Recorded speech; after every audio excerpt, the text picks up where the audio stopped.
Hello everybody, and thanks for watching. My name is Kenny, also known as SilentFan85. What I am doing with this video is presenting to you some of my personal knowledge and a little bit of the history of the Nintendo company. Okay, well, maybe a little bit more than a little bit.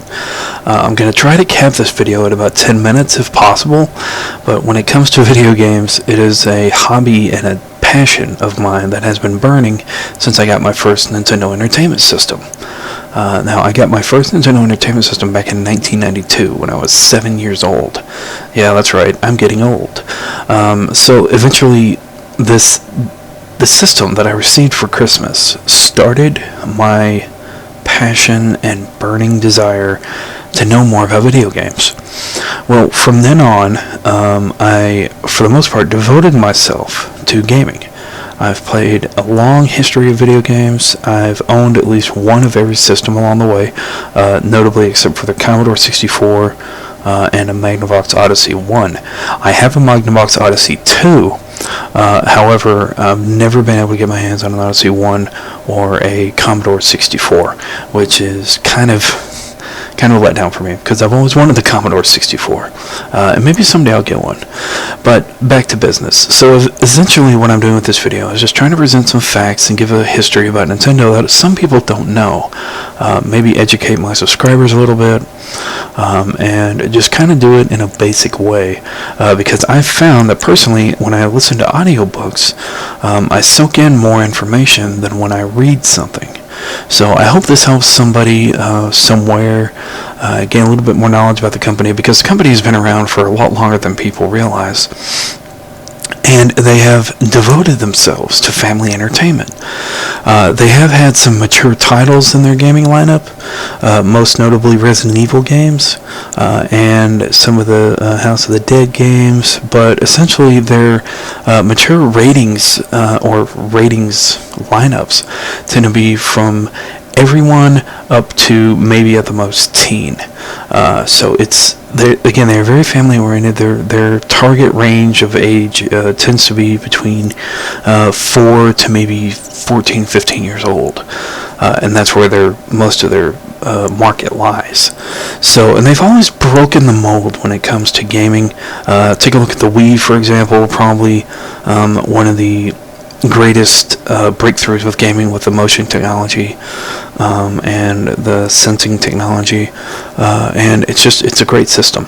Now, it was a little bit of a failure on the graphics side of gaming, but what it lacked in that, it made up for in involvement in getting people up and moving again. So it's one of my biggest respects for Nintendo, to applaud them for not going with mainstream and just going their own way with every generation of gaming. So essentially what we're going to start out here with is that Nintendo was a card company. They were founded as a card company in late 1889.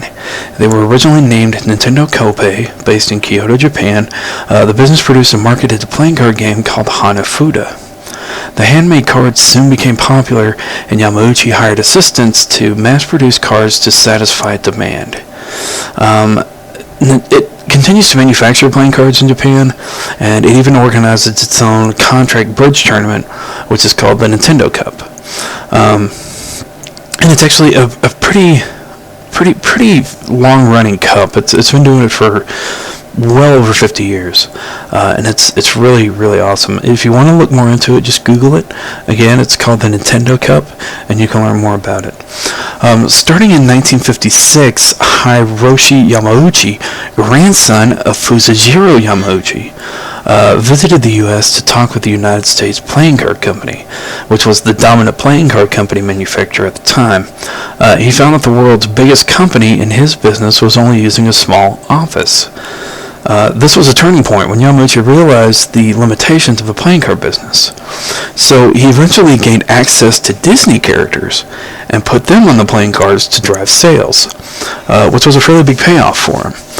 In 1963, Yamauchi renamed Nintendo Playing Card Company Limited to Nintendo Company Limited. The company then began to experiment in other areas of business using newly injected capital. During this period between 1963 and 1968, Nintendo set up various companies, including a taxi company, a Love Hotel chain, a TV network, a food company, which sold instant rice like instant noodles, and several other things. Of course, all of these ventures failed. And with 1964 Tokyo Olympics, playing card sales dropped, and Nintendo's stock price plummeted to about 60 yen. In 1968, they moved into the Japanese toy industry with the Ultra Hand, an extendable arm developed by its maintenance engineer Gunpei Yokoi in his free time. With this invention, Yokoi was moved from maintenance to the new Nintendo games department as a product developer. A great promotion for somebody in maintenance, I'll tell you that much. You don't really hear of a whole lot of people that work in the maintenance department of companies being moved all the way up as head of a department. It's pretty awesome. Nintendo continued to produce popular toys, including the Ultra Machine, the Love Tester, and the Konsunju series of light gun games. Despite some success, Nintendo still struggled to meet the fast development and manufacturing turnaround required in the toy market, and they eventually fell behind companies such as Bandai and Tomy. Now, Tomy is unfortunately out of business nowadays. Last I heard, they had been bought out by another company and were absolved. And Bandai is still above water, but they tend to just dabble in some animation and some games here and there. So in 1973, Nintendo shifted its focus to family entertainment venues with a laser clay shooting system, which uses the same light gun technology used in Nintendo's Kozenju series of toys, and they set up in abandoned bowling alleys. Now, the laser clay shooting system, a rendition of it, can be played on the Nintendo Entertainment System on the Super Mario and Bird Hunt game that came with the system's initial release in the package bundle. And it's a really popular cartridge because if you grew up on the Nintendo Entertainment System, you could play it with the actual light gun zapper. Now, a little technical note, nowadays with HD TVs, if you have a light gun zapper, unfortunately the light gun zapper is not compatible with HD TVs, so due to the flat screen, they were invented for CRT monitors, which has a slight bend, and it throws the aim of the light gun off about 3 or 4 inches. So it kind of ruins the experience, but if you still like what you have, then be sure to use it. That's what I do. So, following some success, Nintendo developed more light gun machines, such as the light gun shooter game Wild Gunman, for the emerging arcade scene. Now, right around this time, late 70s, is when the arcade market started to really explode, and for the next 20 years almost, you would have arcades around the country and around the globe, where kids would come in, spend mountains of quarters just to escape reality or after school, and it would become a new addiction for most of the teenage years, and has created a generation of gamers that is just unfounded when it comes to the market. Eventually the market would shift to home consoles, and then eventually to today of a lot of online gaming. But the arcade market back in the day was the stamping ground for gamers of all types. One notable example of a practice in an arcade is if you wanted next game on an occupied arcade machine, you'd put a quarter either up on the panel display for the controls or up on top of the marquee on top of the arcade machine itself. And it said, hey, somebody's got next game. Now, you should just want to stand around the arcade and make sure that you were around and nobody would just take your quarter. But let's face it, you're going to stick around anyway to see how the guy before you is doing. Now, any good arcade player is going to do that. Really competitive players didn't really care that much, but if you had to enjoy the game, that's the way it went. Now, another note, Wild Gunman, the arcade game, can actually be seen in the Back to the Future trilogy. When Marty McFly goes to the future to help save his kids from being arrested, his son in particular, they go into a cafe, and upon entering, notices that there are 2 kids messing with an old arcade machine, trying to get it working. The kids get it going. He notices this Wild Gunman and proceeds to show the kids some real skill at executing the gun and shooting cowboys that pop up. Well, upon seeing that this game is just an archaic arcade machine that has a flat screen and you use your hands and an actual gun to shoot at and the outdated graphics, using your hands in particular, the kids aren't very impressed and just say it's lame and walk off. So, if you want to know what one looks like, feel free to watch the movie. If you haven't, I recommended it.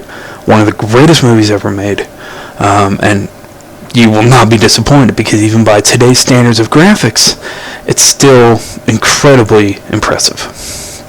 So moving on, Nintendo's first venture into the gaming industry was securing rights to distribute the Magnavox Odyssey video game console in Japan in 1974. It began to produce its own hardware in 1977 with the Color TV game home video game consoles. There were 4 different versions of the consoles, each including variations of a single game. For example, Color TV Game 6 featured 6 versions of Light Tennis. A student product developer named Shigeru Miyamoto, who any gamer will know today, if you look at the credits for games of Nintendo games or anything like that, Mr. Miyamoto has had unfounded involvement when it comes to Nintendo. He has been a major part of the company for a very long time. He worked for Yokoi, and one of his first tasks was to design the casing for several of the new Color TV game consoles. Miyamoto went on to create, direct, and produce some of Nintendo's most famous video games, and become one of the most recognizable figures in the video game industry. In 1975, Nintendo produced into the video game arcade industry with EVR Race, designed by their first game designer, Genyo Takeda, and several more titles followed. Now, Nintendo had had some small success with this venture, but the release of Donkey Kong in 1981, designed by Miyamoto, changed Nintendo's fortunes dramatically. The success of the game and many licensing opportunities, such as ports on the Atari 2600, the Intellivision, and the ColecoVision, gave Nintendo a huge boost in profit, and in addition, the game also introduced an early iteration of what is now known as Super Mario Bros., then known as Jumpman, which he would become the most iconic gaming character ever, right next to Sonic or Crash Bandicoot for the PlayStation, and the mascot of the Nintendo company. In 1980, Nintendo launched Game & Watch, a handheld video game series developed by Yokoi, where each game was played in a separate device, to worldwide success. Now, personally, I was not a big fan of Game & Watch. I cannot tell you why, but I just never really got into it. But with that said, even people of my own taste are still impressed to this day by how involved Game & Watch could be, because it was just a simple gaming idea, and it took off big time, kind of like Tetris. A lot of people in a lot of generations found that Tetris was so easy yet so complicated and so addicting. It's just crazy when you think about it. So starting in 1983, Nintendo launched the Family Computer. It was a home video game console in Japan, abbreviated the Famicom, now known outside Japan as the Nintendo Entertainment System. Now, you can still find third-party Famicom systems that are produced in Japan and shipped overseas over here to a cheaper alternative. These are still brand new consoles that still roll off the market every day. However, these third-party machines can have region problems. Notably, if you try to play, for example, Dragon Quest on regular NES, it has region-coded issues, so the Famicom console will not play it. And it's kind of a shame, because working in retail, me personally, I sell these Famicom consoles every day, and it is a problem that is commonly run into. Now, this is only about maybe 1/50th of the library of games for Nintendo that it's not compatible with, but notably the regular Nintendo games, Super Nintendo games, and Sega Genesis games, which you can find a system that plays all three, which is still a Famicom, you'll still continue to have region-coded issues with some games. So a little side note there for you if you ever decide to try to purchase one of the third parties, which range from about $20 up to about $60 to $75.